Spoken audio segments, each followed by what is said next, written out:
Are the mic? Oh, there they go.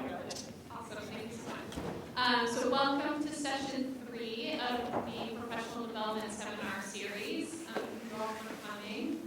We've got another good session today where the first part of which we brought some alumni as well as people, so they're current preceptors as well, or they have precepted students in the past, and they're here to talk to you about professionalism and workplace culture.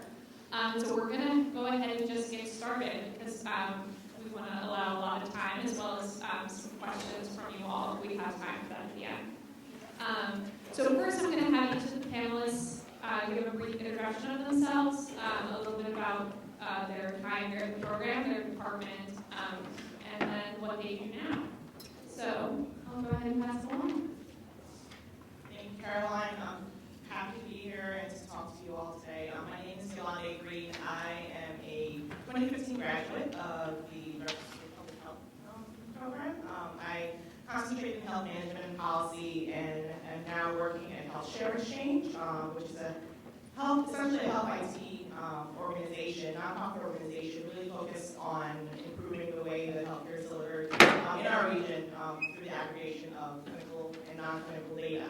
We are a member-owned organization. All of the hospitals in the Philadelphia region are participating with us as an organization. What we're really striving to do is to help inform clinical care and improve healthcare outcomes through the integration of data and developing solutions to help providers and clinicians optimize the way that they care for patients. So my role right now in the organization, I actually have been with the organization for the last 4 years. I started out as an intern. I did my internship there in 2014, right after I did my practicum, which was actually at Wills Eye Hospital.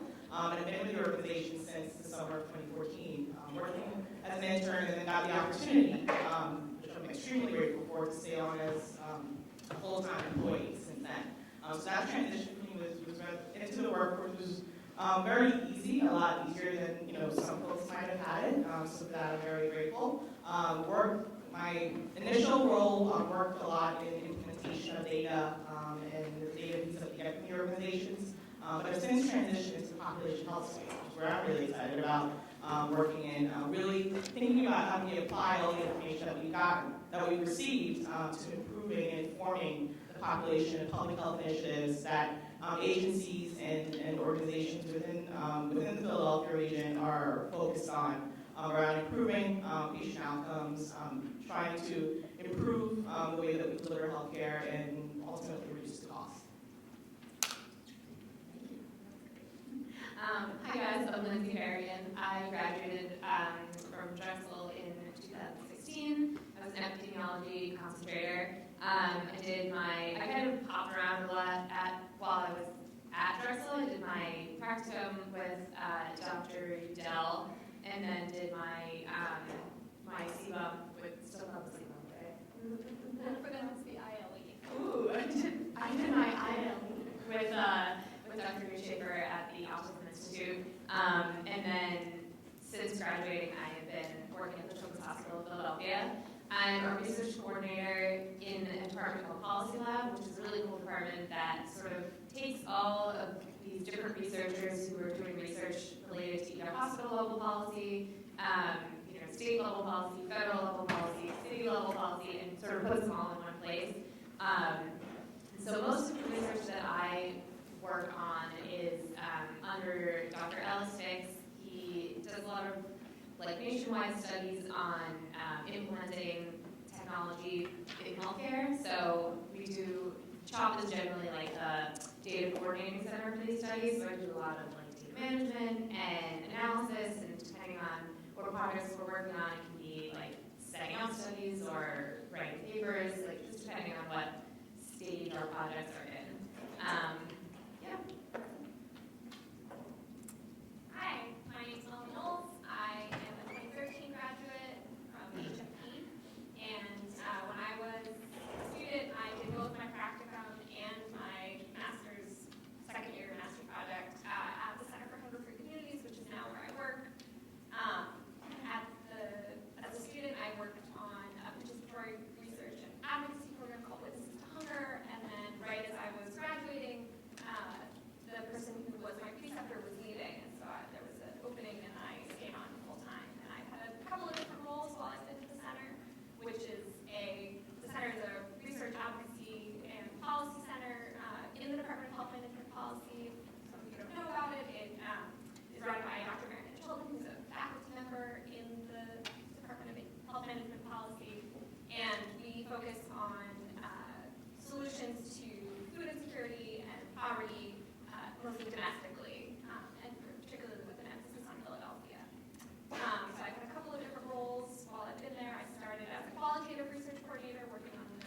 qualitative and mixed method studies. Then I expanded to work on lots of different kinds of studies, and then more recently I've also started working on the center's communications, so translating the research and other programming for policymakers, for the press, and for the public.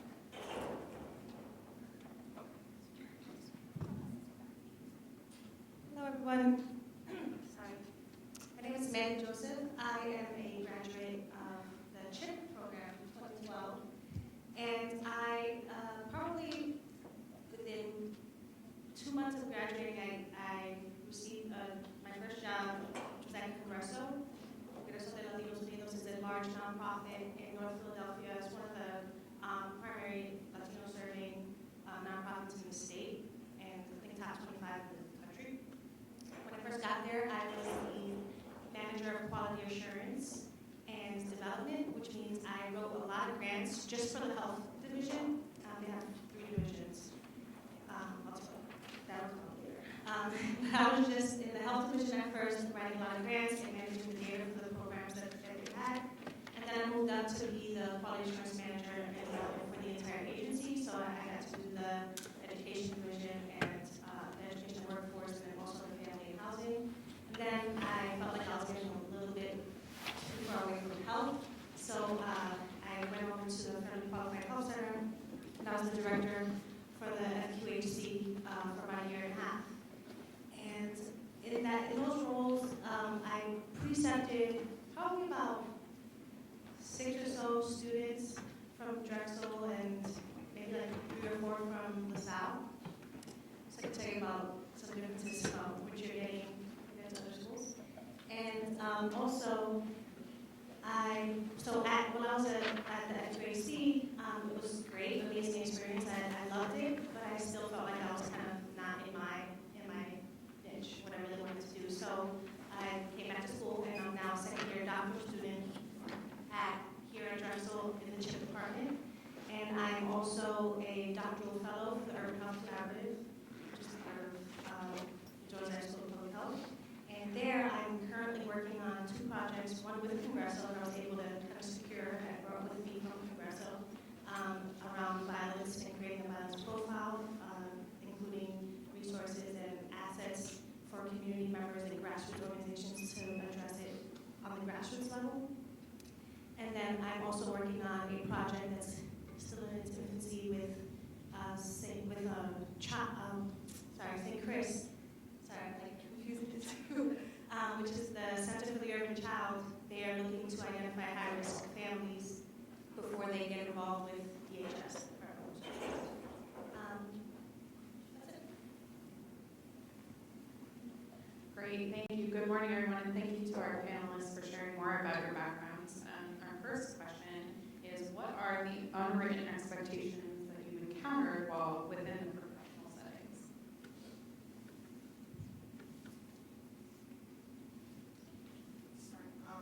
So typically when you apply for a position or an organization, there's a job description.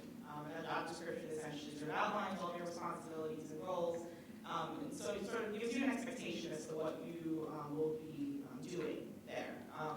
I will tell you that depending on the size of the organization that you work at, the organization that I work for is essentially in the startup mode. We have now, I think, maybe 60 full-time employees. And so that job description is just a way to sort of just give you a high-level introduction into the organization. So as it relates to unexpected or unwritten expectations, I think you should be open to the potential for you to be doing things outside of your role, and not necessarily looking at that as being a hindrance to your growth, but more so a benefit to your growth, because it allows you to sort of work on things and expand your knowledge and expand your skill set.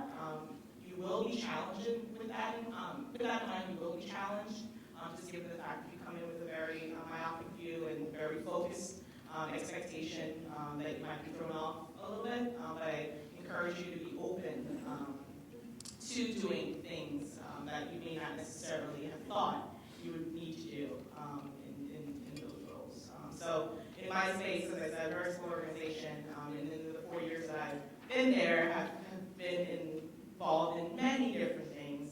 Health IT implementation being one of them, which is very much outside of what I even studied here at Drexel. And so I was uncomfortable for the first couple of years, but that experience has been a tremendous asset to my growth and my understanding of how health IT and healthcare data and technology can help to improve the way that we deliver healthcare, and has now allowed me to step into the population health space with a great understanding of how we can best integrate that information.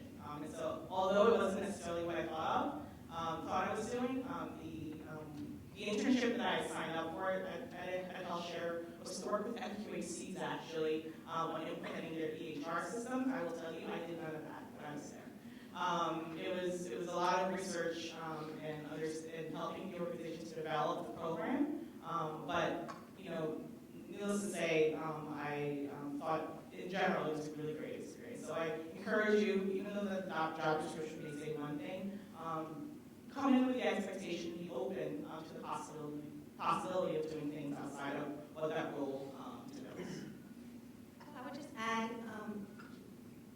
exactly what Yolanda is saying. I would say that for the nonprofit realm, I find that there's a little bit more of a hustle where you're expected to do way more than what is in your job description, and even sometimes you're expected to step in for your supervisor if there's a conflict, or step sideways to one of your peers and fulfill some of their roles. I know that when I got to Progresso, I was the only MPH working in the health division. Most people had MSW because it was a social service agency. And so there were times where I provided direct services to clients because we were short, or because there was a crisis and they were dealing with something else, and so I had to do an intake for some other program. And there were also times where my supervisor felt like a particular meeting was a waste of her time, so she sent me. But that, although that may sound kind of like awkward, but I sat in board meetings at Health Partners, monthly board meetings, because she didn't think that it was necessarily worth her time, but I met amazing people and did great work with the people at Health Partners. So I think that not only be welcome those opportunities, but take advantage of them and make sure that you are representing yourself and your agency the best that you can. Because I think that most of my opportunities after that, and actually funding opportunities, came from the meetings that I was kind of like thrown into. Yeah, I think one of the things that I didn't quite realize coming in is that a lot of supervisors will really expect you to sort of manage them in a way. And like Kim was saying, supervisors are generally, looking for an intern because they're busy and they don't have enough time. And so I think if you can keep track of where you are and what's next in your project, and remind your supervisor of what you've been working on and what you need to do in order to fulfill your degree requirements, and kind of anticipate what might be next, and sort of think about where what you've been assigned fits in to the larger goals of the organization. That's going to be a much more successful fit if your supervisor doesn't have to kind of explain each thing as you go, because often they don't have time to kind of keep track of where you're at. So making their job as easy for them as possible, I think, goes a long way. I extremely agree with that. That wasn't originally what I was going to say, but that is to me, that's one of the biggest things that was a big realization for me coming into the professional world. How much you're sort of in charge of what you're working on, and your supervisor is so busy. They have so many things going on that sometimes you have to walk into their office and start almost not from square one, but come in and be ready to be like, okay, we're talking about this project, this is the aspect that we're talking about, this is what I've done so far, and here's the update. It's a lot on you that you I used to sort of expect, okay, I walk in, we start talking about the updates on the project, but a lot of times it's a little bit more they want you to be ready to give the background and get them up to date on, and sort of remind them a little bit where is this at, okay, what's next?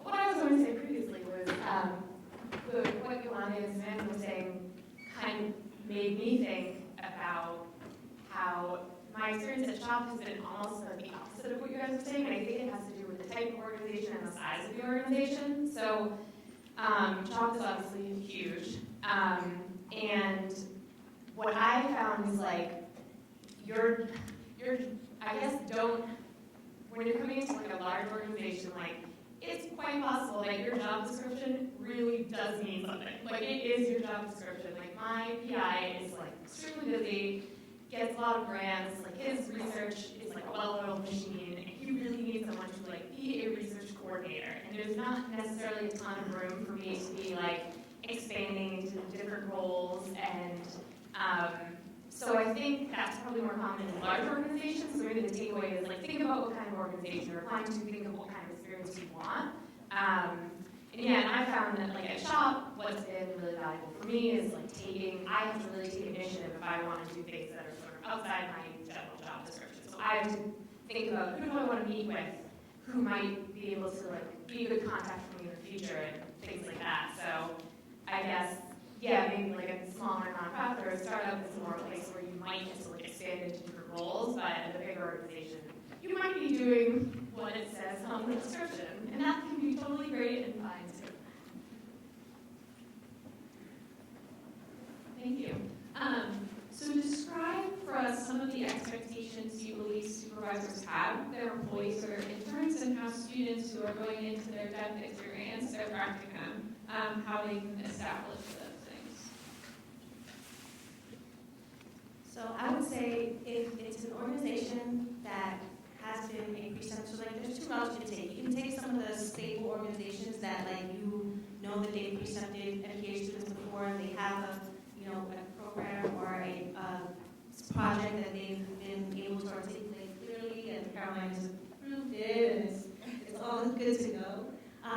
There's that route, and then there's something like, I really found this really great organization, and I'm not really sure, but I'm going to go and figure it out because I think that they're a perfect fit for me. You have to be careful because not everybody really understands an MPH, and they might put you in doing some direct service, or they might think that you're just going to, fulfill some generic intern role. And I think that I had a challenge with when I was doing my CBUM or ILE, I was working with a faculty member and we had a community partnership. And when you work with community partners, it's all hands on deck. And so it was really difficult for me to say, this is conflicting with what I need to achieve for my CBUM. Like, I'm not getting the data that I need, I'm not getting the experience that I need, but I wasn't going to tell the community partner that I hope to work with in the future that I can't do what they need me to do. So I had a real struggle, and I ended up volunteering for the community partner on the side. But I think that you should just really be careful in articulating what it is that you want from them, and advocate for yourself if it's not what you intended.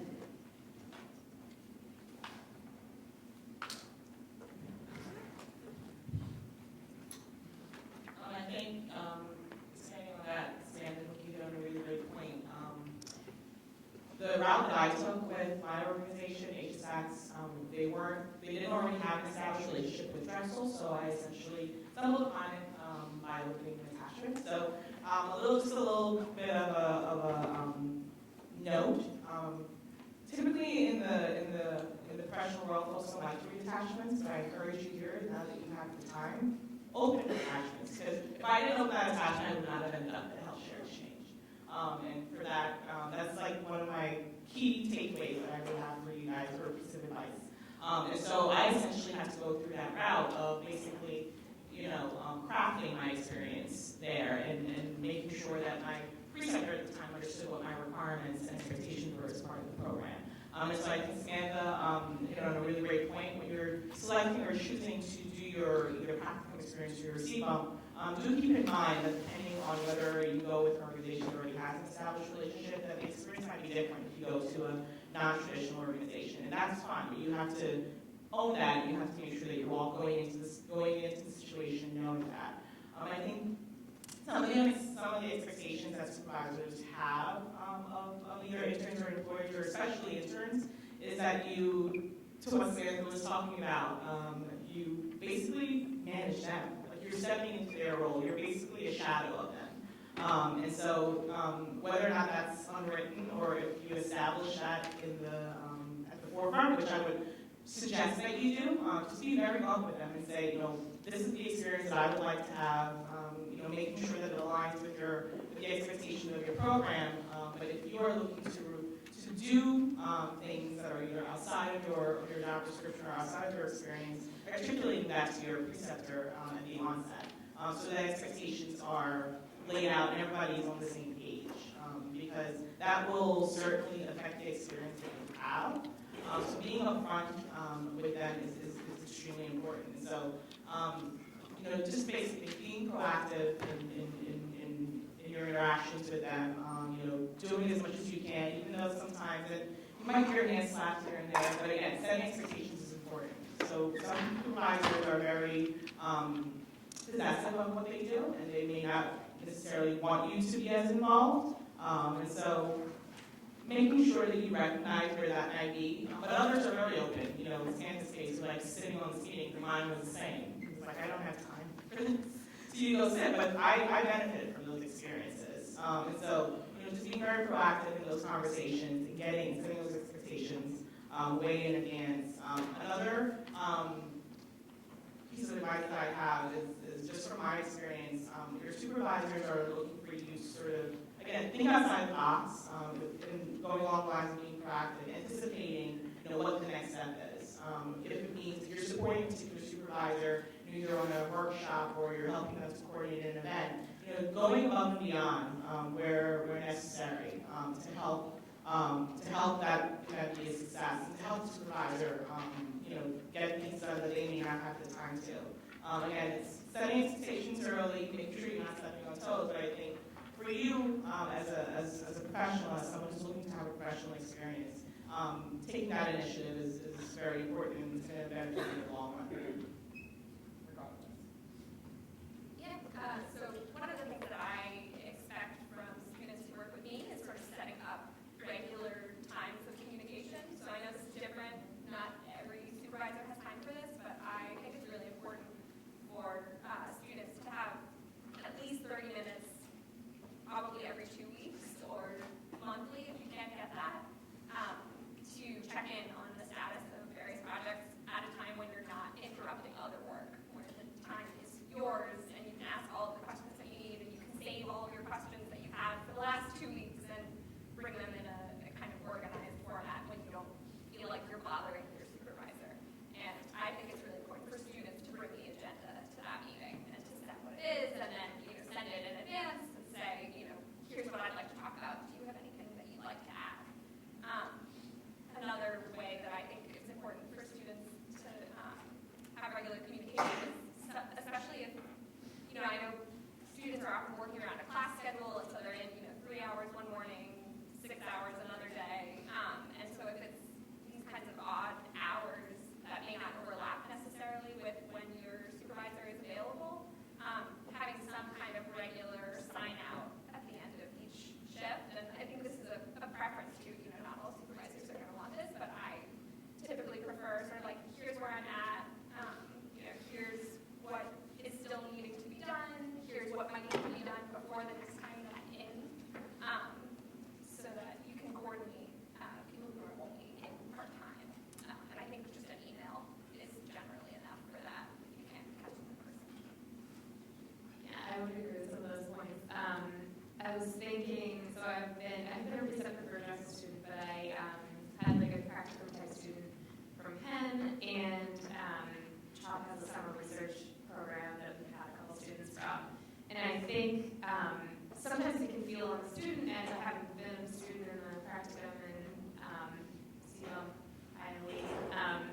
in that seat, like it can feel like you're being too much on your supervisor, like you can feel like you're like, I definitely felt like, I know too much, I don't want to know my whole schedule, they don't want to hear about they just want to see me when they can and that's it, but that is not necessarily true. They might not always respond to you, you might not seem like they're always paying attention to you, but you're not necessarily being overkill or anything by just emailing them and just letting them know these are going to be my hours for the semester, and trying to stick to a regular schedule, I think, is great.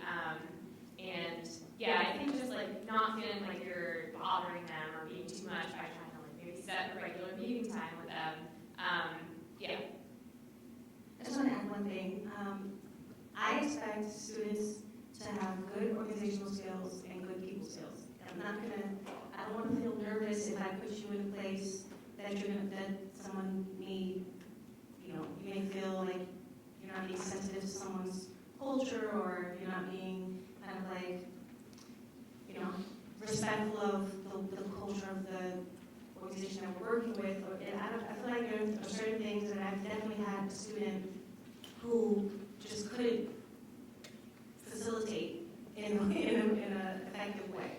And I feel like if you know that you have a weakness and you want to work on it, that it's better for you to say, hey, this is one of the things that I want more experience in. I don't have that much experience in facilitating groups. And say you're going to be collecting some qualitative data.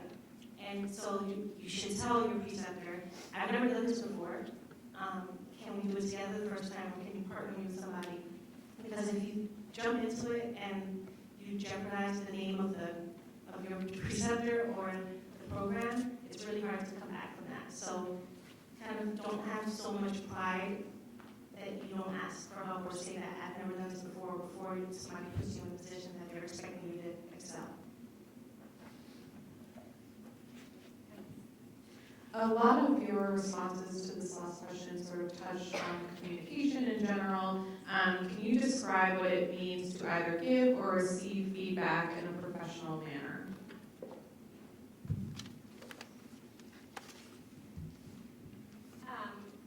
First of all, I'll say that a lot of people give bad feedback.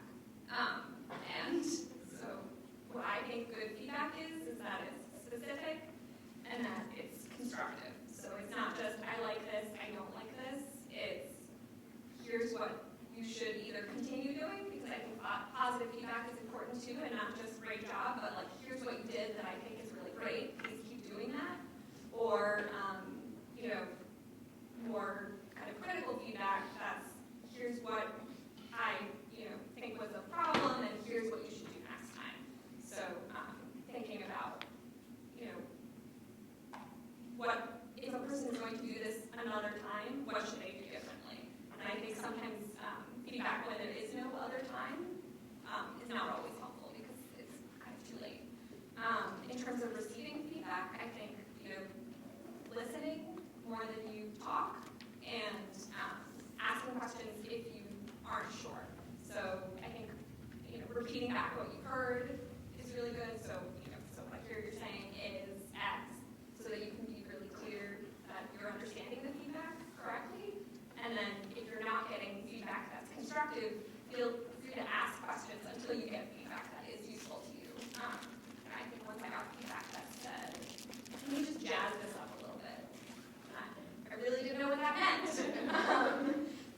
I think if you're creating a party invitation, jazz this up a little bit makes sense. But, in the context of a report, I don't know what that means. So I was like, okay, can you tell me a little bit more about what you mean when you say jazz this up a little bit? So I think, and I think seeking feedback too, especially if you're not given it early before the project is completed. Don't do a ton of work only to find out that you should have gone in a completely different direction. Seek feedback. Ask if you can send an early draft. Ask if you can send part of it. You may not get it, but at least, you sought that kind of early feedback that helps you have the best possible product without wasting a ton of either your time or your supervisor's time. I absolutely agree with everything that you said.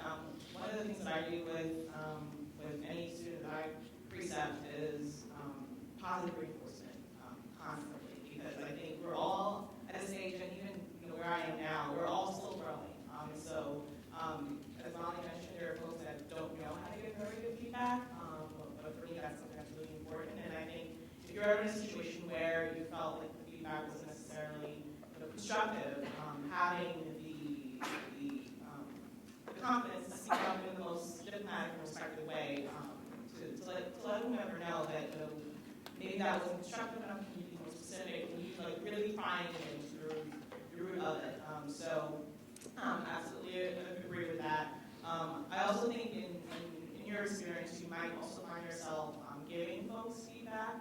So taking those key success that Molly mentioned and applying that to your communication as well is definitely important. Being direct, being specific, providing specific examples about exactly what you're talking about. If it's something that someone, even if you're talking to your supervisor and they didn't necessarily give you positive or constructive or specific feedback, helping them to kind of come to that point. One of the things that the interns do that work at our organization help us out a lot with is agendas and facilitating meetings, team meetings. So doing something that's outwardly facing, in fact, you're sending meeting notes not only to the folks internal to your organization, but also those outside of it. Knowing and understanding what that structure is, that takes a lot of learning, crafting, and skill and practice. And so if you're ever in that position, I encourage you, if your preceptor isn't forthcoming with feedback, to ask them about that, because your writing is a reflection of you. So you want to make sure that they're helping you to produce a product that's presenting you in a positive light as well as the organization. Agree. One more thing I would add is that if you're given a piece of feedback, see if you can apply that to all of your work going forward. Don't make somebody give you the same feedback like 6 times. It's generally not specific to that one thing. It's going across kind of all of your work going forward. So I don't have anything to add, but I'll give you guys a little anecdote. I'm pretty anal about grammar and the way things look, formatting, make sure that everything's uniform. So I did have an incident with a student one time where the content of what she gave me was great, but the formatting was all over the place. And I sent it right back and said, I'm sorry, fix this, and then send it back to me. And I feel like after that, there was a little bit of a rift between us.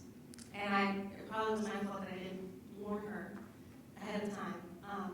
But sometimes the feedback that you get is specific to this person. I had a supervisor who really who hated a particular font. It was just I'm sorry, I will never do that again. But, I feel like you don't know until somebody tells you or until you ask. But don't take everything personally. You could really just be appeasing somebody's style, and you learn from it. And then you just move forward with that. All right. So, what can students do to make the most of their practical experiences?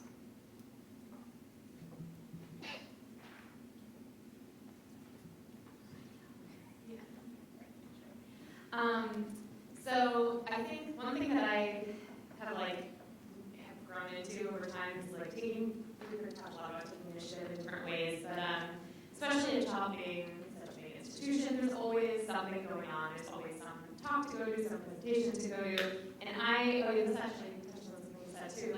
I don't know, I feel like even at Drexel, I would get emails and just sort of skim them and not really actually think somebody sent this email to me for a reason. There's interesting things in here. There's maybe talks I could go to. There's information here that I should be spending time reading. And so I guess just being really aware of what's going on at the organization as a whole, not just being in television and your job and your preceptor, but really setting aside maybe a little time a week to if your organization, I don't know, does different talks or sends out weekly emails, updates on what other people are doing in the organization, set some time aside to read those things. Maybe make yourself a list of here are some people who I might want to meet before this practicum experience is done. And it's a lot, it's on you to do those things, and nobody's going to come to you and say, hey, you should go to this talk. It'd be great if somebody did do that. But a lot of times you have to sort of actually sit down and think, what should I be doing what should I be doing outside of my own work?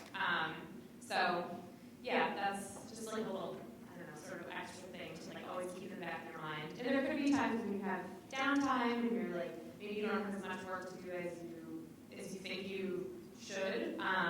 And if you're waiting for new assignments or waiting for stuff to come in, there's always sort of more more you can be doing, like more papers you can be reading, or more like, I don't know, things you can be going to. So I don't know, just always sort of keeping yourself on and yeah. I would just say that when you get there every day, like from the moment that you step into your hours, or from the time that you clock in, your hours start. So your preceptor is looking back and said, oh, wow, here she has been here for 10 hours. Let's see how much she's done this week. Like, it's really like, I'm going to look at it and see, do I think this is 10 hours worth of work? So I think a lot of times, even when I was doing my practicum or ILE, I would sit down and kind of make my rounds and talk to people.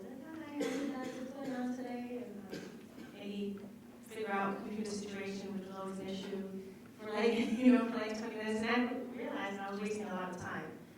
And I had to kind of justify that time. So I think that you have to really just be intentional about the way that you're using your time. You're there for a reason.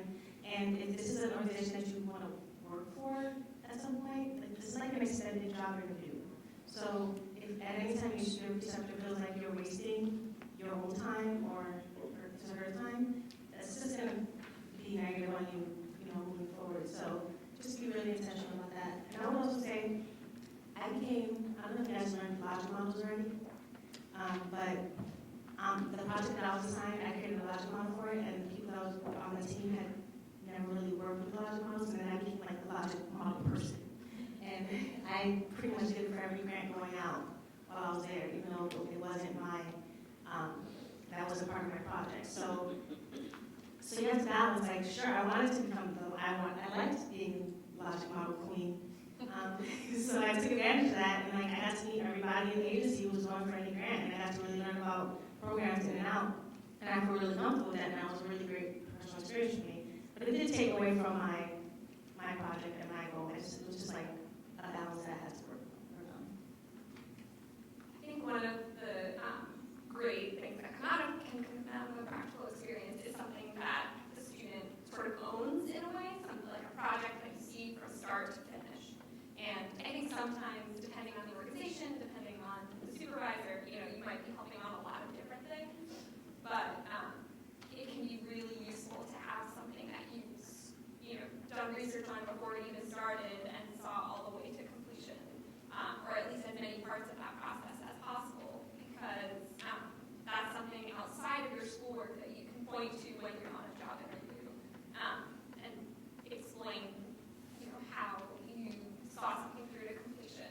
So seeking out practical experiences that will give you that opportunity, I think, really gives you a leg up in terms of, having professional experience that you can point to that's not part of your classwork.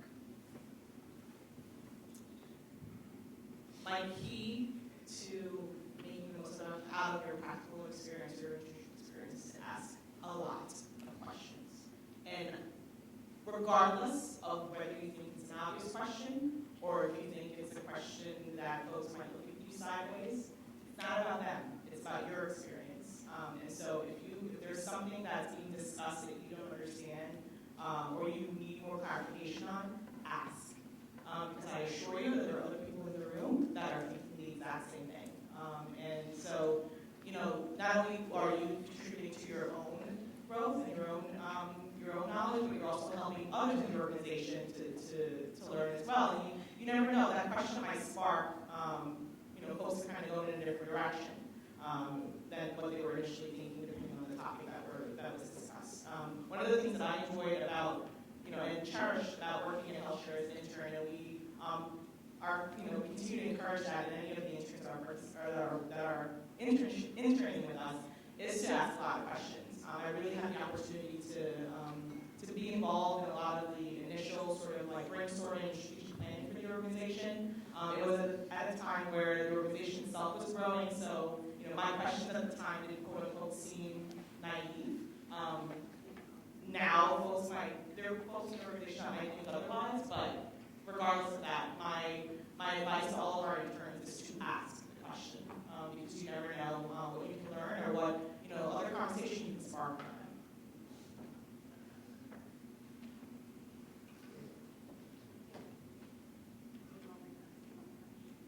Okay, So I think at this point, we'll turn to the audience and ask for any questions that you might have or any other topics that you might want to know more about from our panelists.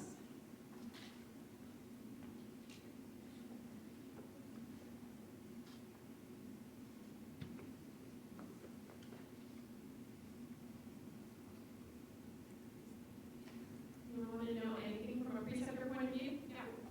So I already have an internship. I'm at SHOP for the Roberts Building. Me too. So I'm on the 13th floor there. One of my big questions is I'm with another Drexel student here, and we're getting projects, but they don't tell us anything to do about it, and we spend hours completing it, and they don't answer our questions, and then we have to redo it. And we've done things about 5 times, and we still don't have any direction on what we're supposed to be doing. It's with Red Cat. So I don't know if y'all. I love Red Cat. Oh my gosh. We can chat. What would be your advice on that? Like, we do have meetings, but they're not very clear. We have them every other Tuesday. Yeah. It sounds like you're doing the right things. I mean, it doesn't sound like it's on you. Has this person who's your preceptor been like a preceptor before? Yeah. Interesting. I don't. We can talk after, by the way. But yeah, I would just I guess Molly said, setting an agenda for those meetings is and having your questions ready in advance. But I guess I want to personally, from the job perspective, hear a little bit more about the project and just what's going wrong with it. But maybe, yeah. So the official practicum season starts in April, but for the DEF experience. So at the beginning of that, you would create a learning agreement, and that's what is used to approve it. And so it outlines your responsibilities, the site's responsibilities, all of that. And that also allows for myself, and when you're in an ILE, for your faculty mentor, to understand who all the players are and what everyone is expected to do. And so that way, if a situation like that comes up, you can come to me and go to your faculty mentor with that paper in hand and say, this isn't being followed, or I don't understand, or here's what I've done, and I can't figure this out on my own. So you don't have to, if you're running into those barriers, over and over again, you can't address it on your own. There are people at the school who can assist with that. Just one additional thing. It sounds like the preceptor or the PI for that project may not know what they're doing either. Yeah. And so that's very evident in that. So I encourage you to ask that. It's obviously very tricky to frame that question, but ask them, what are we doing? What are we trying to get to? And again, that might spark a conversation and force them to think about things in a different way. And you might have some ideas, you and your partner, given the fact that you guys have done all this research already, in ways that they can go. So just a piece of advice for you there. Any other questions?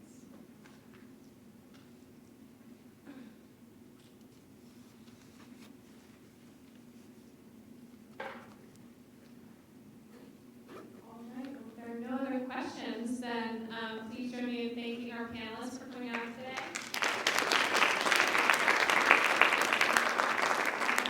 And Michelle is going to introduce our next part of this session.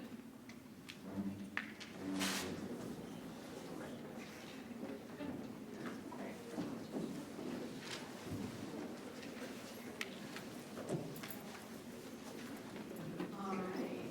So I have the honor of introducing our next presenter. So Jessie Cohn is the Associate Director of Education and Prevention in Drexel University's Office of Equality and Diversity, where she acts as a Deputy Title IX and EEO Coordinator and oversees campus-wide initiatives to prevent and respond to bias, incidents, discrimination, harassment, and sexual misconduct.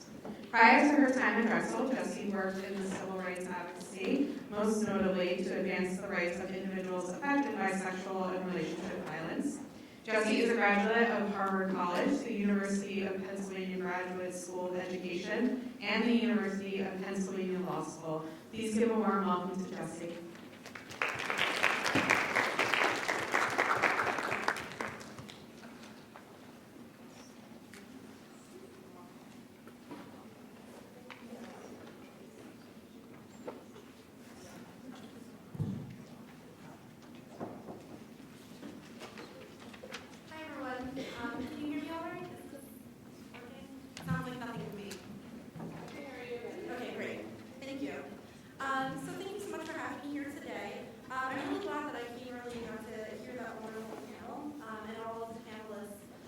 observations about what it's like to be on a practicum or on an experiential learning experience and what that is like.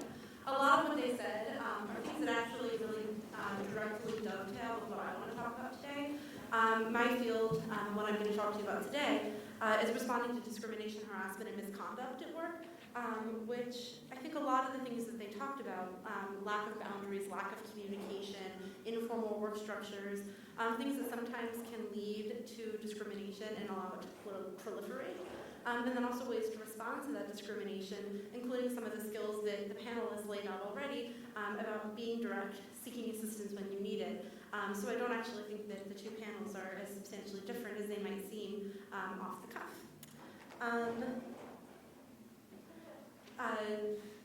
Michelle mentioned that I'm from the Office of Equality and Diversity. I want to start by just mentioning what OED does here at Drexel University, because we are a student-serving organization that I want you to be aware of. So the first thing is, some of you may already be working with us because you have accommodations related to a disability. So if you have worked with anyone in our disability resources team, you've already worked with OED, so you're already familiar with our organization. We can also help people who are going on a practicum who need disability accommodations while they're on the practicum. The university won't provide those accommodations, but if you're not sure how to approach them with your new employer or how to approach them with human resources, we can talk to you about what that would look like and how to have an effective conversation and make sure that you're advocating yourself and getting the services that you need. We also provide information, resources, and options to individuals who have been affected by bias incidents, discrimination, harassment, and sexual or gender-based misconduct. That looks different for everyone. For some people, that may just be a resource. They want a housing accommodation or an academic modification, a referral to counseling services or confidential off-campus services. It may be informal resolution. Our office runs the university mediation program. Most of the people in my office are trained mediators, so we spend a lot of our time helping people work through complicated issues. About 75% of the issues that are raised to our office do result through informal resolution or mediation, so you should feel comfortable coming to us. If there's something where you just feel that you need a little help pushing through a conflict or a difficult situation. And then finally, formal resolution, which would be if someone wanted to file a complaint alleging discrimination, harassment, or sexual misconduct under the university's policies, and seek that the person who they allege committed those acts be sanctioned. So our policies apply to you because they apply to our students, our faculty, our staff, and our guests. So anything that happens during your affiliated time in Drexel that we can help you with, we really want you to come and seek our assistance. And then finally, training and education. We come and talk about these issues all the time because it's really important that people be aware of what's available. Just this morning, I had a drop-in from an undergraduate student where they wanted to talk about healthy relationships and how there were some issues in the student organization that the student belonged to where they really didn't know how to advocate for one of their members who they felt was experiencing some unhealthy relationship behaviors. And I thought that was really great because what that meant is that our outreach works. And when we see people and they know what we do, they know that they can come for help, and I want to encourage everyone here to feel the same way. Objectives for today, I want to talk about how these problems can affect us at work and to develop skills for working through those incidents, both individually and also as bystanders. It's important to think about not just what may happen to you, but also the conduct that you may see or indirectly experience and how you can respond to that in a positive way. So does everyone have one of the packets that you were handed when you came in? Yeah. All right, so the front page is a true-false. I thought that we could start by activating some prior knowledge, and we can vote. If I was a little more technologically savvy or had a more expensive food account, I could have you do this with your phone, it's really cool. But I'm going to go analog. So we're going to start with just a few true or false to activate knowledge and see what we already know. True or false, most female survey respondents report having experienced sexual harassment at work. True or false? A wave of truths, or a wave of truths. You may be surprised to know that's actually false. About 1 in 3 female survey respondents report having experienced sexual harassment while they're at work. That number is still grossly unacceptable, but it's important to sort of contextualize what we're talking about is you shouldn't expect that sexual harassment is something that's going to happen to you, but be aware that it may happen to someone that you know or to you yourself and be prepared for that. All right, the second one. Only 5% of sexual harassment charges filed with the EEOC are filed by men. True or false?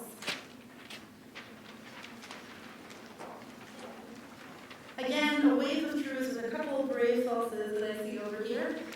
It's actually false. About 15% of charges about sexual harassment filed with the EEOC are filed by men. So it's about triple the number that's up here. Anyone know why I put a picture of Terry Crews up here? In addition to the fact that he's very handsome and thus enhances my slideshow? Yes. Right. Alright, so he came forward and was sexually assaulted in a work context by someone that was in an agency that he worked with. He's an actor. If you don't watch Brooklyn Nine-Nine, you should, because it's amazing.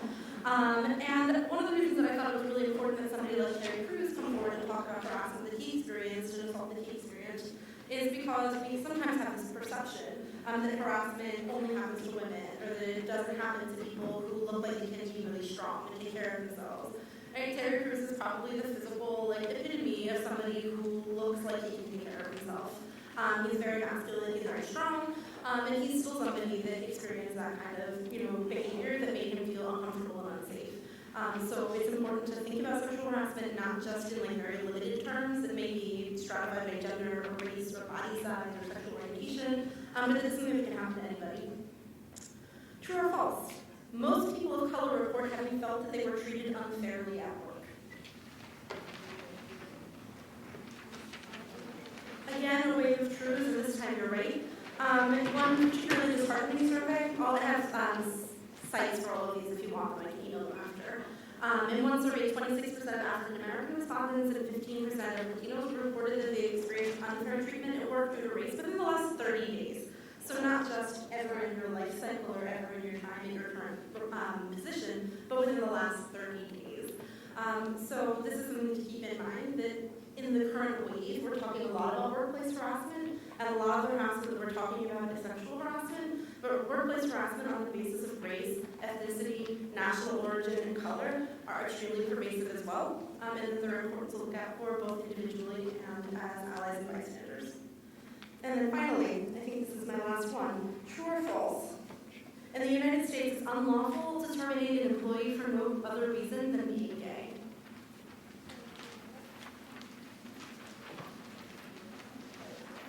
So this looks like it's about half and half to me, true or false, we're not sure. It's false.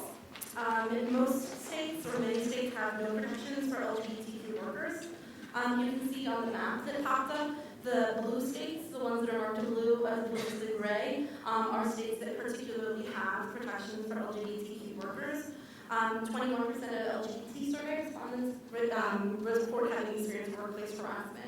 It's important for me to know, for you, that here in Philadelphia, we do have the Philadelphia Fair Practices Ordinance, so that even though our university policy is much more robust than our state policies when it comes to protecting individuals against discrimination on the basis of sexual orientation, gender identity, and gender expression. We have this ordinance in Philadelphia that if any of your employers are in Philadelphia, it is unlawful to discriminate or harass on the basis of sexual orientation or gender identity. So it's important that you know those rights.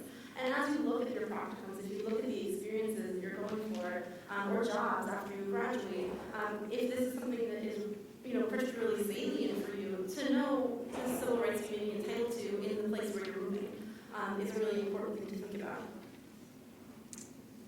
Any questions or reactions so far? All right, so what do harassment and discrimination look like? It is very uncommon for someone to come to me, and I talk to people who have experienced discrimination and harassment multiple times a day, for people to come in and say, I experienced workplace discrimination, or to tell a coworker or a supervisor that they're being harassed. It is much more common for people to say, I'm getting too much attention, or I'm being bothered, in the context of sexual and romantic advances. All right, so people who we work with, they may say this to you, and think about what it is that they're trying to say. All right, is someone trying to ask you for help? Are they trying to see if you observe the same behavior or if you experienced it as well? It may be other sexualized conduct, so jokes, right? Commenting on people's physical appearance, spreading rumors about their sexual or romantic life. It could be unequal treatment, right? So differential enforcement. I come in every day at 8:15 and no one says anything about it, but when my coworker comes in at 8:15, they say, you're 15 minutes late. Right? Why are we being treated differently? Right? Is it because we have different supervisors, right? Or is it because of another difference, right, in our gender or our race or our age? It could be environmental hostility, Right? So that could be hearing the use of epithets or slurs and having them not be checked. It could be seeing images or graffiti that are put up on walls or in restrooms that are not removed that create a hostile environment. And the conduct does not have to be overt.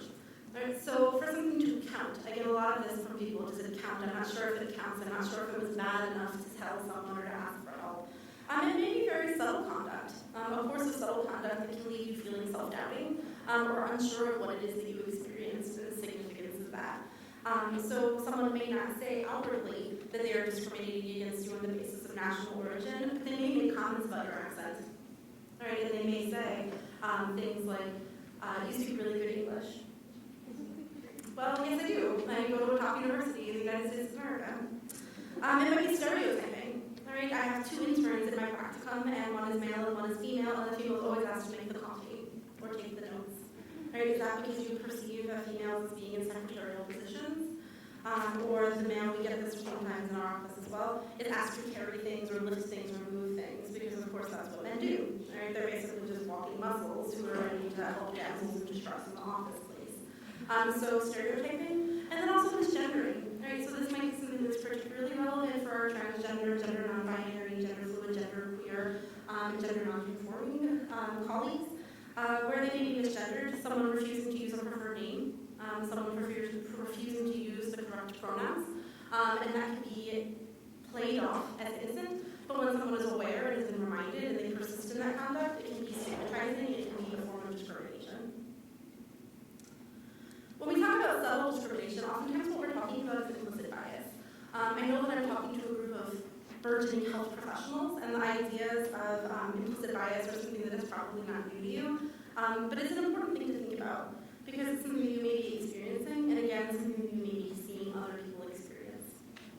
Implicit bias is a subconscious preference we have for or against individuals that's automatic.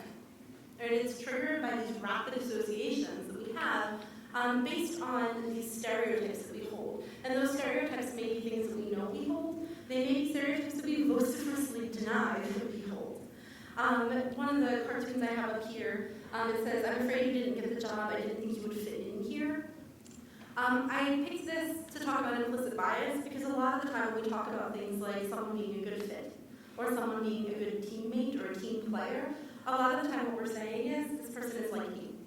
Right? They seem like a good fit because they're somebody who's like me. And other ways that you can have a round and inclusive team that involves people who are good teammates and good team players, but are not like you. Right? So is it that we have this subconscious preference for people who are like us? Related to the idea of implicit bias is the idea of microaggression, which may, here's the definition from Daryl Sue, who sort of developed the concept at Columbia University about 20 years ago.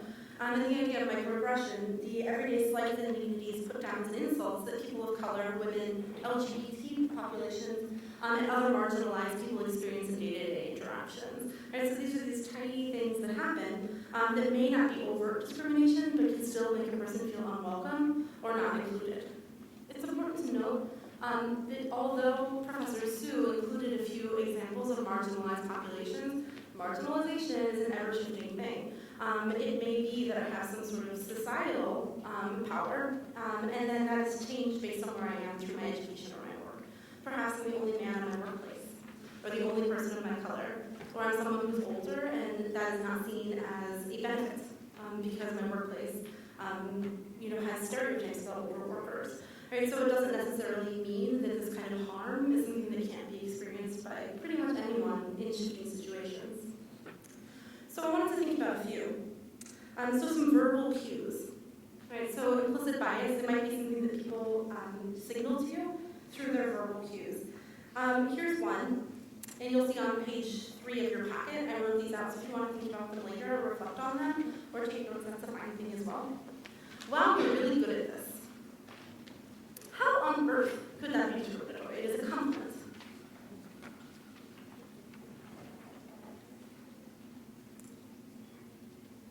This is the part where you help. Yeah. Is it like, because it said wow, it's kind of saying like they didn't actually think that you would be good, so like they're kind of surprised that you were. Absolutely. All right. So for anyone who couldn't hear, it sounds like a compliment, but there's this tone of surprise. Right, so why would you not expect that I would be good at this? Right, again, I'm an MPH candidate at a top university. Of course I would be good at this. Right, so why the total surprise? Here's one. 10 years ago, I would have tried to date you. Right, they're not saying I want to date you now. That can't possibly be sexual harassment, right? What's the problem there?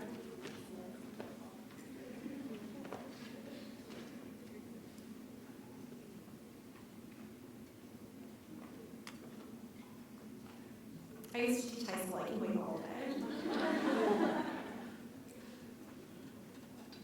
Why could this comment be perceived as harassing?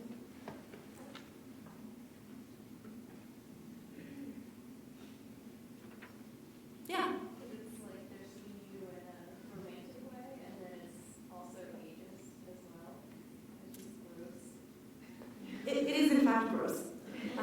I concur. But yes, there's implicit ageism, right, of course, because it's implying that because there's this age gap that you should be perceived as not threatening. It's almost using age or generation as sort of protection to buffer a comment that is inherently sexually harassing. Because when the person says, 10 years ago I would have tried to date you, what they're saying is, I find you sexually or romantically appealing, but due to my age or our age difference, you have nothing to fear of me. All right? Definitely not something that's going to make somebody feel welcome or included. Can you give us the blank perspective on this? Right, and fill that in with whatever you want. Millennial, right, African American, Jewish, whatever it might be. What's the problem with that kind of comment? And this happens a lot in workplaces, especially when you're an intern.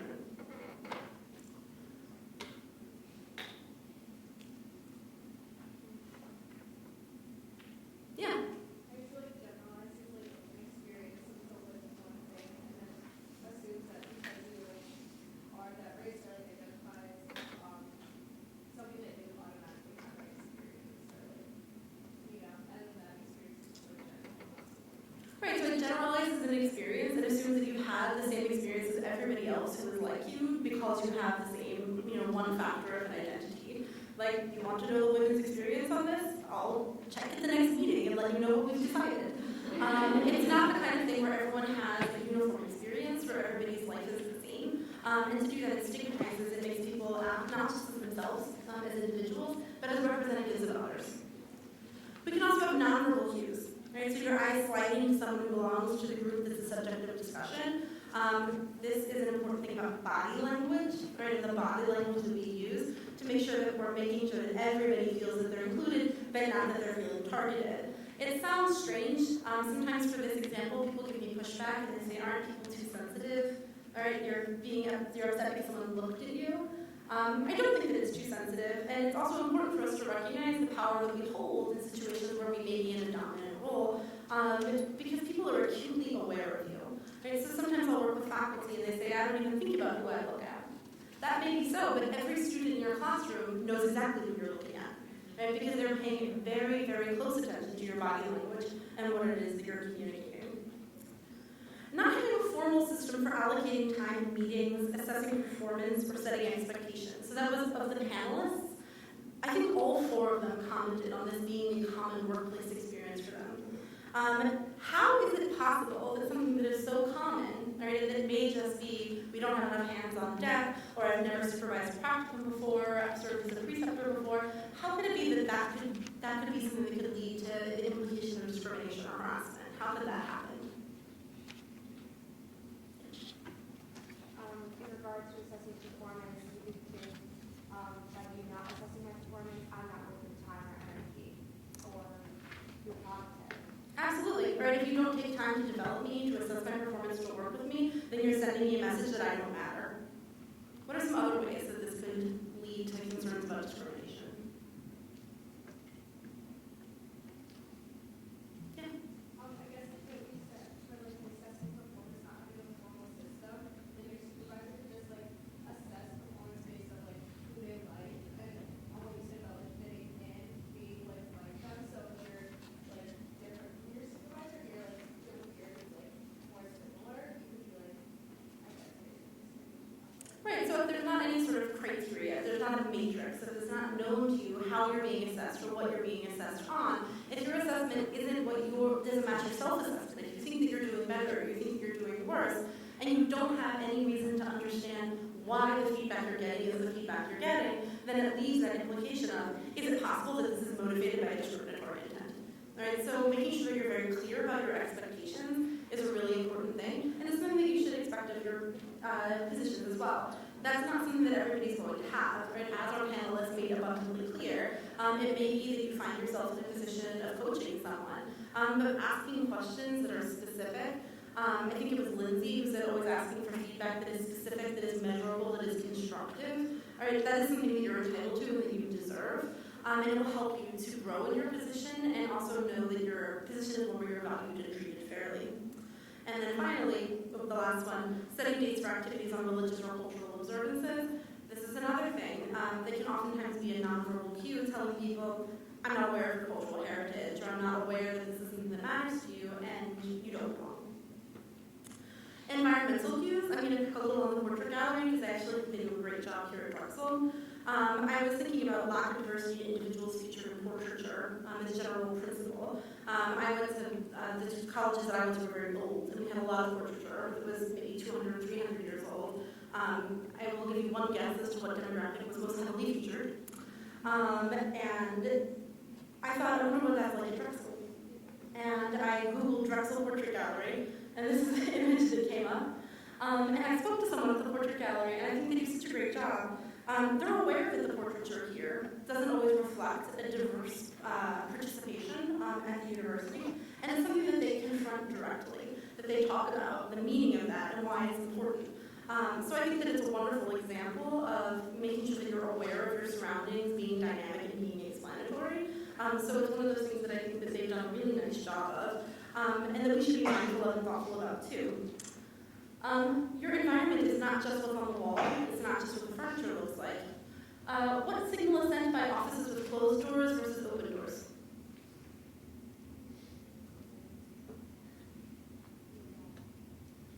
What's the difference in perception there? Yeah. Closed door means don't bother me, while an open door means you're welcome to come in and ask questions, give feedback. Right, absolutely. Right, so it just sends a message. Are you closed off or are you open? Do you want people to come and talk to you? Are you receptive? Or are you somebody who's not comfortable? There's also the question about closed doors when you yourself are not comfortable. Right? So say that you're meeting with someone and you don't feel comfortable being in the room with them with the door closed because they've said things that made you feel ill at ease. Or not comfortable being alone with them. How do you respond in that situation? Or can you respond in that situation?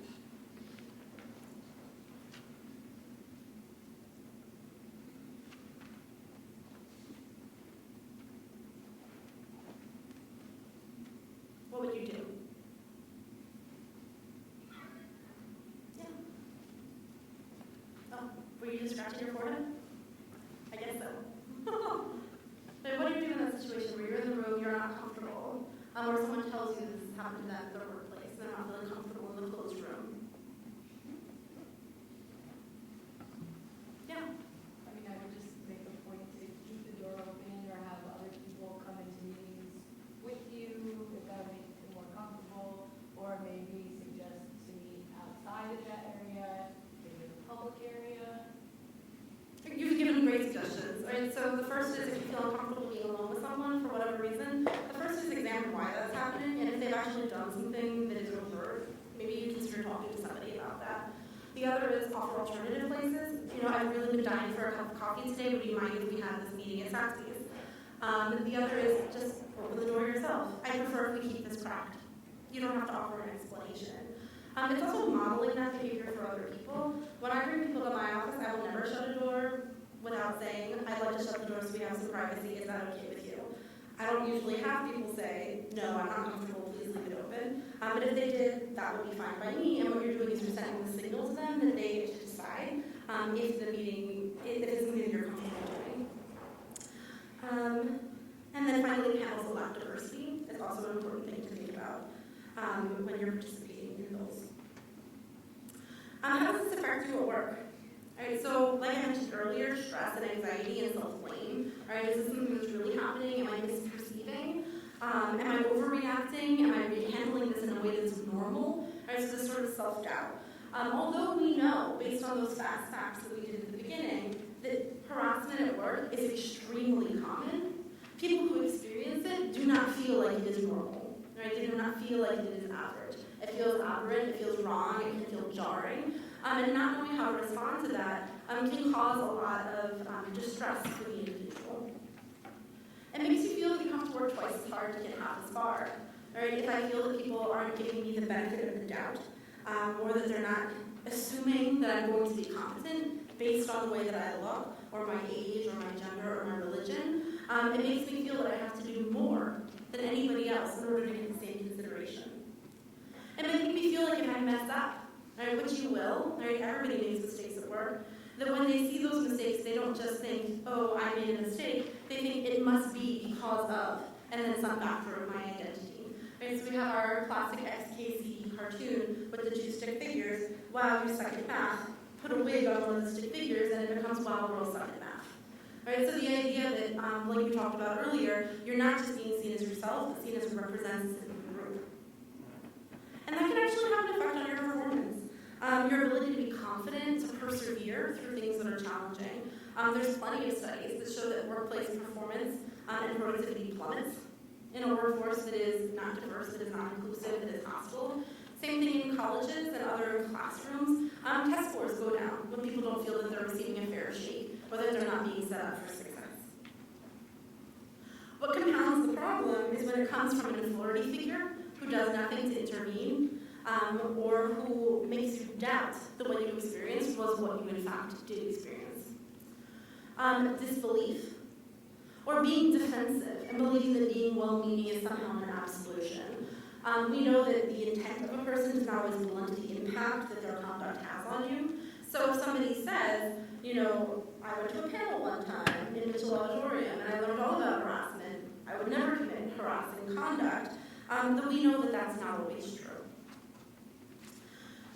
I want you to think about this because when we have these conversations, oftentimes it will bring up a memory, right, an experience, something that you witnessed, something that happened to you, a story that someone told you.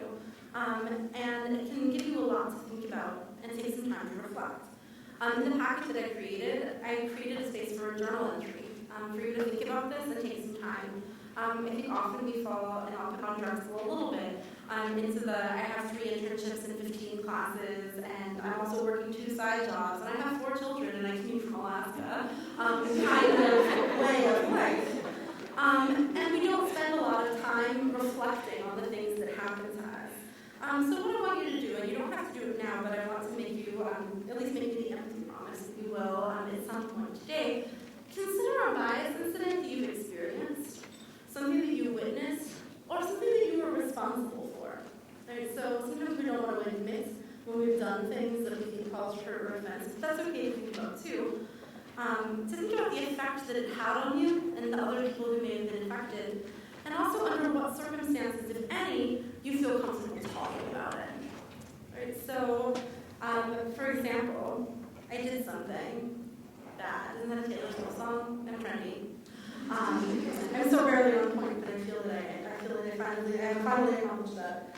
I went to the doctor recently, and when I was there, I waited for probably maybe 30 minutes in the waiting area, and then they moved me back to an exam room, so I thought, great, I'm going to be seen, but it was a lie. It was the exam room that they moved you to make you feel like you're making progress when they are in fact still not ready to see you. And I sat in that room for maybe another 30 minutes. So at this point, I'm getting pretty irritated because I've been waiting for kind of a long time. I'm a pretty laid-back person, but everybody has their limits, right? And a young woman with a clipboard came in, and I said, how long will it be before I get to see the doctor? Who do we think the young woman with the clipboard was? That would be the doctor. Right, so you think of all people, I should be sensitive to the subject, right? I've been a young woman professional. I can't tell you how many times when I finished school, people would ask me if I was an intern, and I'm like, no, I've worked here for 5 years, but thanks. I should be sensitive of all people, but I didn't. I saw someone who was young, I saw someone who was female, and I assumed nurse. Right, so not only is that insulting to the doctor, it's probably insulting to all the nurses that I have stereotypes. That's a position that's only for women or for young people. So what experience, how did that affect me? All right, it made me realize that I still have my own work to do. all right, that I can't just like blithely go through life being confident that because I'm well-meaning, I'm not causing hurt or offense to other people. It may also have affected the doctor. All right, I don't know how many times that happened to her that day, right, or in her career, and made her feel that she was less than or invalidated. And under what circumstances do I feel comfortable talking about it? Well, I'm in an auditorium full of people and I'm telling you all of my shame. So clearly comfortable talking in a lot of circumstances because like I said, I own my own stuff. I owned it in the moment too, right, which is something that we often need to be a little bit better at doing. It's if we cause hurt or we cause offense, sometimes we dig in our heels right away. Right, we dig in our heels right away. That's not what I meant. You're too sensitive. You're the one with the problem. Right? Why can't you take a joke or lighten up? But it's never bad to acknowledge that you've hurt somebody else's feelings, or that you may have. So in that situation, I said, I'm really sorry that I assumed that. That must happen to you a lot, and I'm really sorry. I didn't die. There wasn't like a giant hole that opened in the floor and swallowed me up Rumpelstiltskin style. I'm still here and able to converse about it with you. So that's an important skill to think about at work as well, is that if you walk into social situations at your practicum or in your classes or with your own family, anyone else have uncomfortable Thanksgivings, that this is a skill that you can use to talk about difference, right, and to work through conflict. There is no right way to handle discrimination, harassment, or misconduct. Everybody's experience is going to be different. Two things that have never helped an individual who has been hurt in life are, it could have been worse, and I know exactly how you feel. No one has ever been helped by either one of those phrases. Of course it could have been worse. It can always be worse. And when it comes to, I know exactly how you feel, you don't know exactly how they feel. Your situation is different. Your history is different. You may have different aspects to your identity. You may have had different resources growing up. You may have different resources now. You may have a different trauma history. Your level of resilience may be different. You don't know how the person is experiencing what happens to them, even if you experience something very similar. That's why the decision about what has to be made in the face of discrimination, harassment, or misconduct has to be made by the individual. No one in our office would ever pressure someone who came to us for help about what the right thing to do would be. The right thing is whatever that person thinks. And that's what you should do if someone also comes to you to tell you that they've been infected. Your role is not to tell them what to do. Your role is to support them as they decide what is best for them to do. 70% of people who experience sexual harassment, for example, do not report it to anyone. Right? And when we say not report it to anyone, we mean not a supervisor, not a peer. They keep it to themselves. When it comes to racial harassment, the number goes down a little. People are a little more comfortable coming forward. This may change now because of a lot of the things we've seen, Me Too, Time's Up, these sorts of initiatives that are encouraging people to be more vocal about negative experiences that they've had. But the fact of the matter is that most people don't tell anyone, and they don't want to say anything, and they don't want to take action. And even though to you that may be what you think you wouldn't do if you were in their situation, that may be what's right for that person at that time. And as a good colleague, as a good friend, what you want to do is make sure that they're aware of options and resources available to them, and let them choose how they want to handle the situation. There's plenty of confidential resources that are available. Here on campus, we can always connect you to community resources like the Mazzoni Center or WAR. There's our pastoral counselors in spiritual and religious life. The Student Counseling Center, the Student Health Center, and the Employee Assistance Program for our employees. It may also be that when you're in the workforce, you have an employee assistance program or some other sort of confidential program that's available to you as employees. And I encourage you to think about those things as being things to which you're entitled and that can help you. There's also private reporting. Like I said, here at our university, we can help you figure out what it is that you want to do, provide you resources to help you resolve a conflict. If it's something that's occurring with an off-campus employer, we can talk to you about how to address things with the employer. Sometimes we can work with the employer. So you shouldn't feel that you have no recourse or no one to talk about because the incident didn't occur on campus or it involves somebody who was not Drexel affiliated. In the remaining time that we have, which is just a few minutes, I want to work through a few scenarios, which are also in your pocket as well.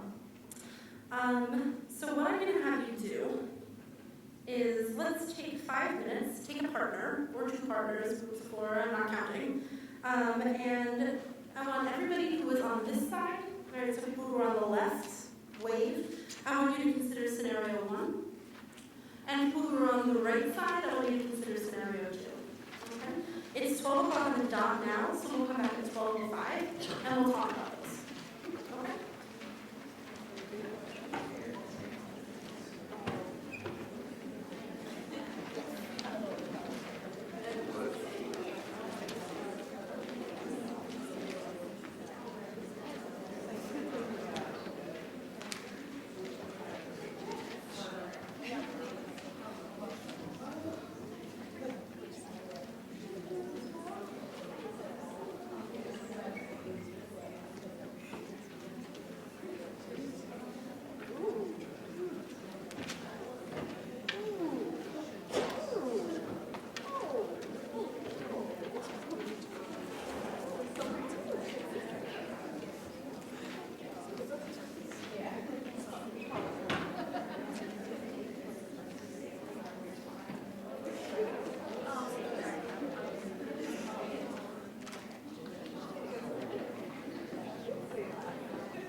closest to Market Street, and our scenario is 1.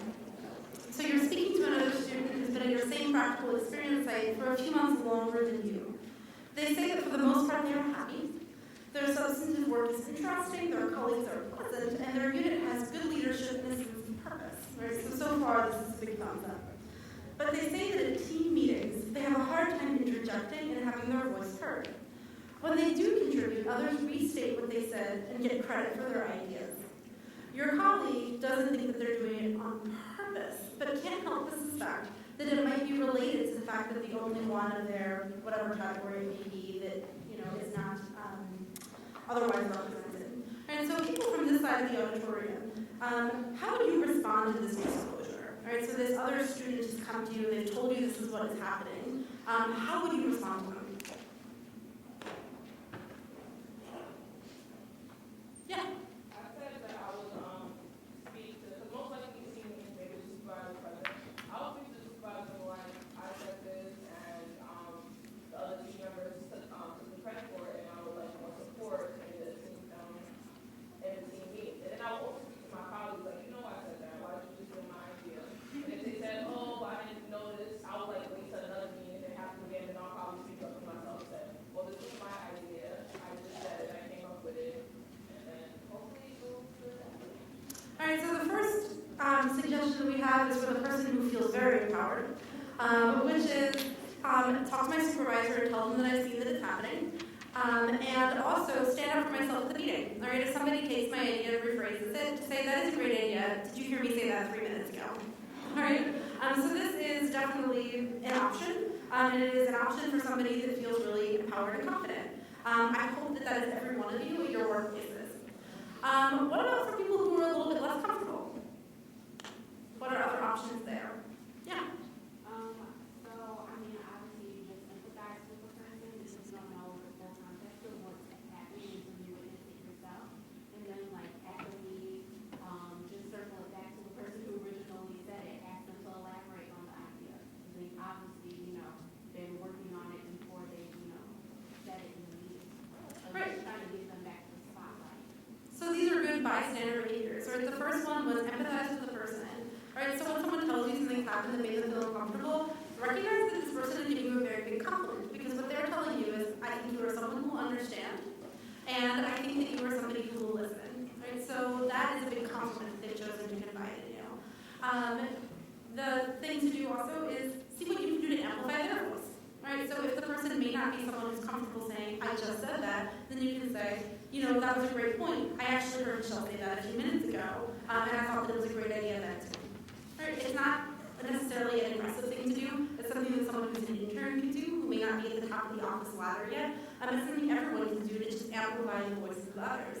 This is actually something I think is pretty interesting. Did anyone read about this in the Obama administration? It was about maybe 2 years ago. The New York Times article. It was great. I'll give you the brief summary. You should Google afterwards.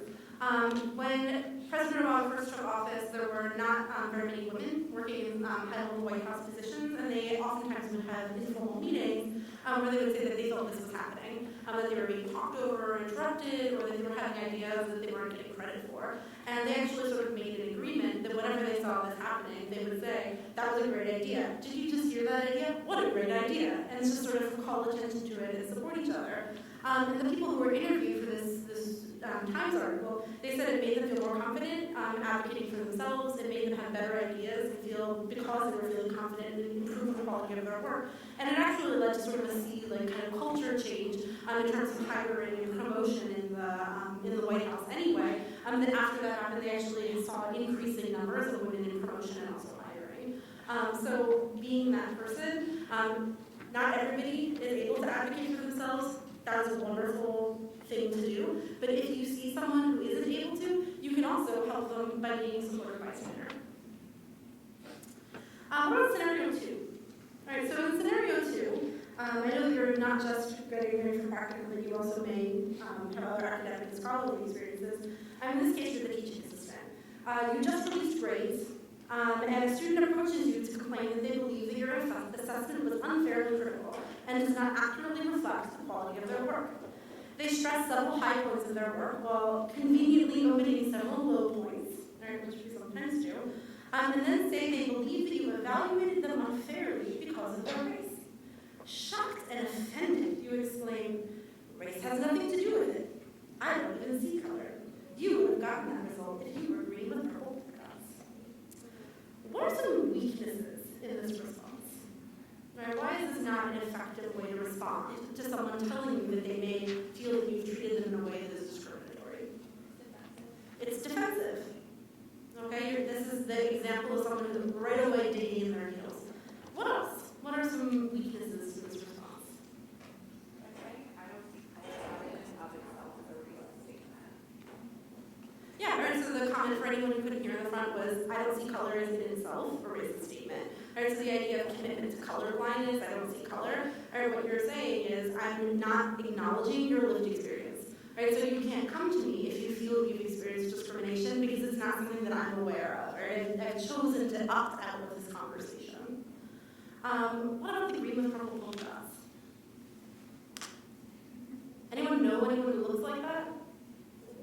If so, please encourage them to seek medical attention right away. But it's not even real, right? So someone's telling you something serious that they've experienced. You may not think that what they're saying is valid. You may have very strong feelings about why you created the evaluation in the way that you did. But what you're doing is you're saying this is ridiculous, right? This concern is like a unicorn or Shrek or something else that doesn't even exist. By comparing it to what you're doing is you're saying your lived experience is one that is invalid to me. What are some alternative ways that you could have responded? I just mentioned that it was really important to acknowledge that they had a concern and that it was a serious concern, and then that they should maybe set up a meeting with the teacher and like maybe someone else to like be a third party or whatever to discuss it. Because I think often in these situations, like someone will be like, they'll either say it's not an issue or then their tendency is to not address that something like that was raised. But like obviously that's a very serious comment or concern. So. Right, right. So part of being inclusive is validating people's lived experiences and making sure that they know that you take what they said seriously, that you heard them, right, that you were listening, and that you're willing to talk about and engage the issue. I'll also note that you said set up an appointment or a time to talk. Sometimes when people are confronted about behavior, they can get a little hot under the collar, they get flustered, they don't know how to respond. Taking time to think about what you want to say can be a really, really beneficial thing. I know that I sometimes get upset and don't necessarily have the right speech prepared, and then later when I'm in the shower, I'm like, that's exactly what I should have said. So taking some time to reflect and make sure you're coming into that meeting open-minded and ready to discuss is a really great step. We talked about how we assure them that we assure them, you know, we with their consideration, and we assure them that that wasn't an issue at hand. And it also goes into number 3 is how to preemptively address the fairness concerns. I think that before you had the assignment, you could have had a very clearly made rubric done, like this is what is, you know, assigned to you, and this is what I'm looking for. And so if you were to go back and say, this is how I graded you, this is where you fell short, this is where you very well, and you just go step by step with that and explain, like, this is why you got the grade that you got, and I'm not sure you it had nothing to do with your race. Right, so having clear expectations, clear guidelines on how someone's being assessed can preempt a lot of these concerns. It also prompts you to do some self-examination. Like I said, we all have to do our own work. So your first thought shouldn't be, I'm going to prove to you how that wasn't real. It's going to be, let's look at how this happened, and we'll see. You know, so examining, was what I did in incongruence with my own rubric, with my own matrix, with my own expectations. Like our panelists said, you may often be in a workplace where you do not feel that you have clear expectations or clear guidelines. One of the panelists, I think it was Samantha, said, my advice to you is when you go to meetings with your supervisor, you prepare the agenda. That is amazing advice. It is very good advice because what you're doing is you're taking control of how your experience is going, how you're being assessed. If you're preparing work that you're submitting, it's okay to include a cover sheet. I always recommend this for projects as well. This is what I was asked to do, you know, and that way the person, when they're assessing your work, they know exactly what it is that you produced, why you produced it, what the expectation that was set for you was. I think it was Yolanda who said, sometimes I'll go to meetings and they don't even remember what it was about. You have to reorient them to the project. That's a step that you can take, sort of to protect yourself. take the initiative to reorient, to make sure the person knows what the expectation was and what the work that you set out for, and also be willing to accept that feedback. There's a couple more scenarios you can think about in your free time. And if you have any questions, I'll hang out for a little while so that we can talk. You can also email me or call me. And thank you very much for welcoming me to your 7